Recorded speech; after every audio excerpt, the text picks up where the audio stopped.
Well, it has been a long time coming. By a long time, I mean, it's been almost a month. And finally, we have an actual 2x for Sacred Shards. And now is a great time to pull because literally you have to if you are going for the fusion. This is honestly not going to be very hard to get the 1,550 points needed. But of course, I would really like this 5-star Titus. Getting these souls is so impossible early on to the point where this is the only way I'm going to be able to get it. And whenever you get a legendary, you get about 650 points. I'm hoping I can hit a Lego on Sacreds. It's unlikely I will even be able to win this, but it's still something that I am keeping in mind as an option.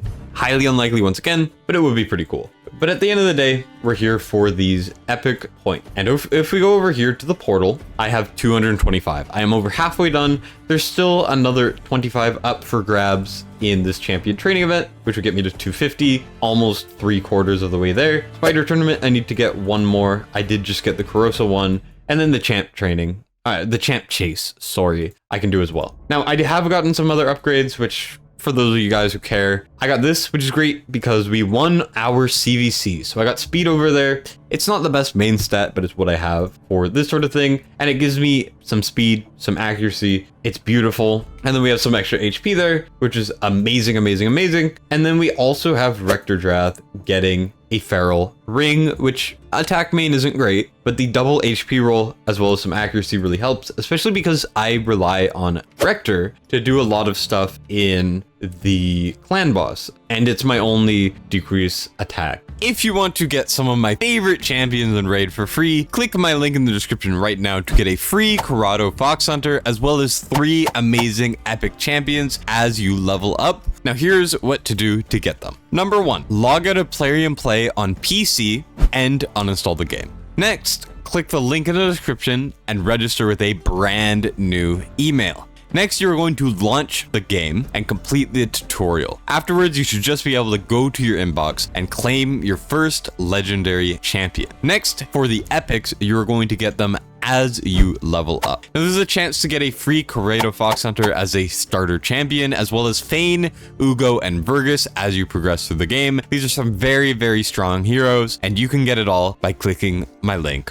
right now. Now, I do also have an extra Rector right here. So what we're going to be doing is we're going to take the Rector that I have. We're going to feed the extra Rector. This is a 3rd Rector, which means that I already have the Faction Guardians filled out a little bit. This will give them more accuracy, HP, defense are the main things. Resistance is great. So that's a +1 Rector right there. But of course, I'm delaying the inevitable. The main thing that we're doing today is pulling these damn sacred. Now I know for champion chase, you usually want to pull ancients and then the sacreds are saved for the summon rushes. I want to pull. So there is not only a 2x chance, so it's a 12% for each sacred. I've already pulled 6 sacreds to no Legos. I would just like 1 Lego of anything, but there's also Balar the Lost, who would be pretty damn sick for a couple of reasons. Number 1 is they are Spirit Affinity. I don't really have any good usable Spirit Affinity champions, and I need one for the Arbiter missions later that I want to max. Now I have Phoenix, who is an option. I have Moreg, who's an option, but this guy's very good. A1, attack an enemy before attacking, places a shield buff on this champion.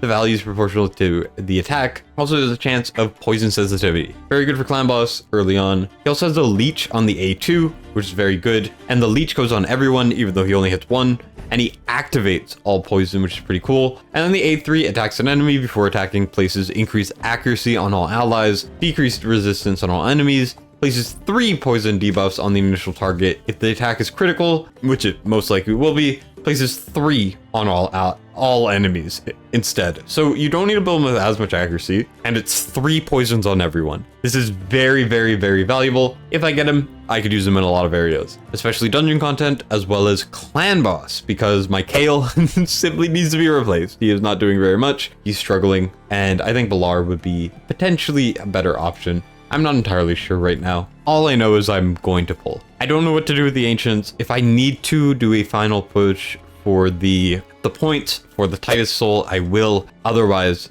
I won't. We have space, obviously, and any epic is good. I would love, love, love a good epic, obviously. Let's just get it started. Oh my god, a legendary already? God damn it. It's freaking Lugan the Steadfast. Lugan is garbage. Garbage. I did just ask for any legendary. I did not expect the first one to be a Lego, but it's Lugan. Lugan is not great. A1, attack an enemy, heals all allies by 25% of the damage inflicted. Places shield on this champion equal to only 10% of the max HP for 2 turns. It's not the worst A1, it's not great. A2, we have increased defense on this champion, ally protection on all allies. Why in the year of 2025 has this not been buffed to just increase defense on everyone? There's so many Legos that are better with this. And then has a block active skills for 2 turns on the A3. This is actually not that bad for a couple applications, but for my account, I don't think I'm ever going to be able to justify building him. He has Spirit Affinity, he has Banner Lords, 2 things I don't have much of. I don't like him at all. I really don't like Lugan. I think Lugan is terrible. We're gonna keep it going. Here we get an epic, and we get Vrask. Vrask is okay. Faction Wars is the main use. I'm just really gonna keep him. Fill the champion's turn meter if it's critical. A2 is just a damaging hit, and then heals whenever this champion inflicts a crit, which is pretty damn often. I'm running out of silver. we're gonna do 2 more, and then I'm gonna have to sell some gear. Okay, we get Relic Keeper. That's annoying because the Arbiter mission I'm on is Fuse Relic Keeper. I mean, okay. Relic Keeper, he's not terrible, but he's not the best. We move on, and we get Grunch Killjoy. Faction Wars, okay. A1, block buffs. A2, holy cow, does he like to read. 8 books. We have 8 books. We have 2 books. That's 18 books. Holy cow. He has a chance of placing bomb that detonates after 1 turn. Only 75% chance when you use 8 books on this one ability, or 7 books on this one ability, and it's not even guaranteed to go that way. Then it's a full cleanse, which is good, and a continuous heal for each debuff cleansed. That's actually quite good. And then the fill the turn meter is quite good. Ogrind is very, very hard to do. Grunch will help me there. It's something. 4 more Sacreds. I would like to hit another Lego, which I know is asking for a lot because we just hit one at the beginning, but it was unfortunate. Okay, here we're gonna get Rain Beast. I do not like Rain Beast at all. Faction Wars 4.1 is not bad. A1, continuous heal on the ally with the lowest HP. Not terrible. Double hitter on the A2, revives if it kills. And then when an ally is attacked, place a shield buff. Not the worst Faction Wars champion. I'm going to probably need him eventually if I don't pull more Skinwalkers, but it's not really the greatest. Oh my god, another Lego. I don't know what this guy does. I've never seen this guy in my life. Oh my god. No. Why are the reviews so bad?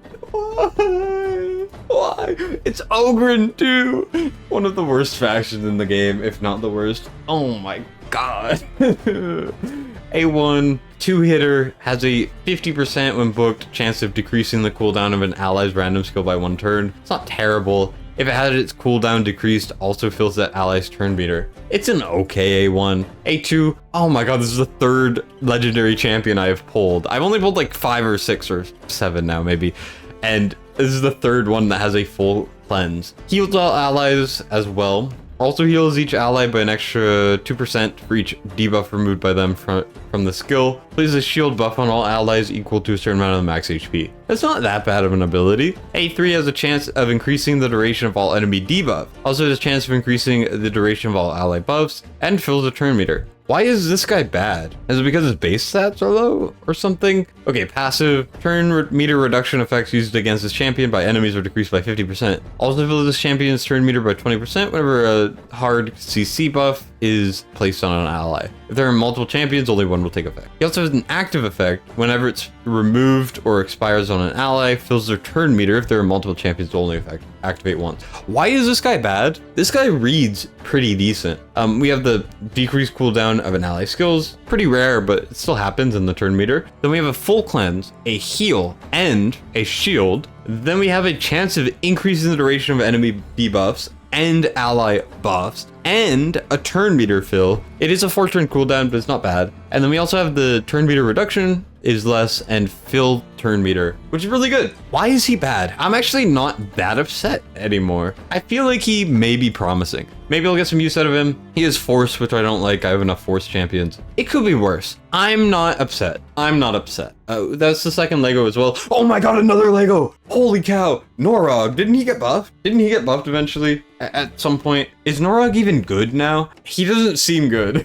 This feels like we're getting good rates, but a lot of garbage. He is a 3 overall. It's not great. What does he do? A1 has a chance of increasing the duration of all buffs on the target, then has a chance of placing a block active skill. So that's 100% on the A1, not terrible. A2, block buffs, decreased defense on everyone. I have Uugo, so I'm probably not going to get use out of that too much. He really doesn't like reading either, which is good. Immune to hard CC, decreases the damage taken by all allies that are under one or more debuffs, or one or more buffs, sorry. Decreases the damage taken when they're under no active buffs. Interesting. He's gonna be good for faction wars. He's another Lego. We pulled 3 Legos and I feel like they're not very good. So last one, what's it gonna be? What am I gonna get? We're gonna get an epic and it's going to be Fodbar. Fodbar is somehow the best rated unit we got today. A1 triple hitter heal reduction, not bad. I do have Cold Heart, but that's not bad for Fire Knight. Stun in the A2, and then the A3 is a big version, decreased defense, 100% land rate. 4 turn is kind of mid, but it's not that bad. How do I feel about this?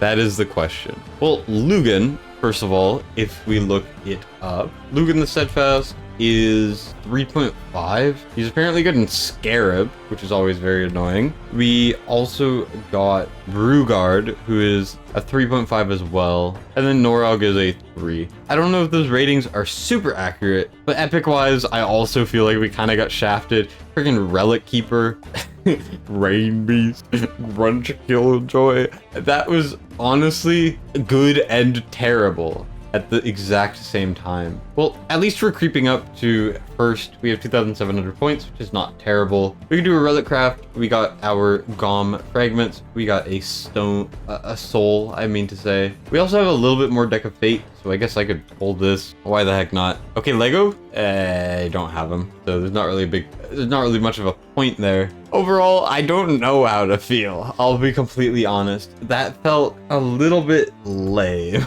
to be completely honest. I mean, I'll take the rewards, you know, extra gems, okay. We could do a relic craft, which is always a good thing. Relic crafting, why not? End off the video with some relic crafts. See what happens. Unholy Grail, kind of mid, honestly, especially for doing epic things. Rod of Blasphemy receives less damage if under any debuffs. Could be worse, I guess. I mean, I'm not really at the point where I'm losing out by having bad relic. Defense increases for each ally under ally protection. Not crazy either. Overall, how do I feel? I don't know. Let me know if you think any of these guys will help. I'm already building Pytheon. I already got Geomancer Max. So it's like, am I really gonna get a lot of use out of these guys now? Maybe not. This really feels like a faction trial group of like Legos. I don't know how to feel. Either way, I mean, we'll see what happens. If I can secure this, which I will not be able to, then it would make it worth it. But like, we'll see what happens. One more thing before I go. Now is the time to summon your Goms, because it is champion chase, obviously. So 1 Gom goes out, 350 tournament points, and then we can do the next one and get another 350 points. That's 700 points. I will probably be able to get 1 more Gom very, very soon, which is even more points. So now we're taking the #1 slot. We get that skill book, and I'm going to be skilling Pytheon as soon as possible. Pytheon's probably the best Lego that I have pulled. I mean, this is all my Legos. For them, stay winning, I guess. But yeah, I hope you guys enjoyed. If you could like the video, subscribe so I can get monetized and recoup my losses from this roller coaster of a video, that'd be great. But yeah, that's it for me. Thank you for watching. Dustin signing out.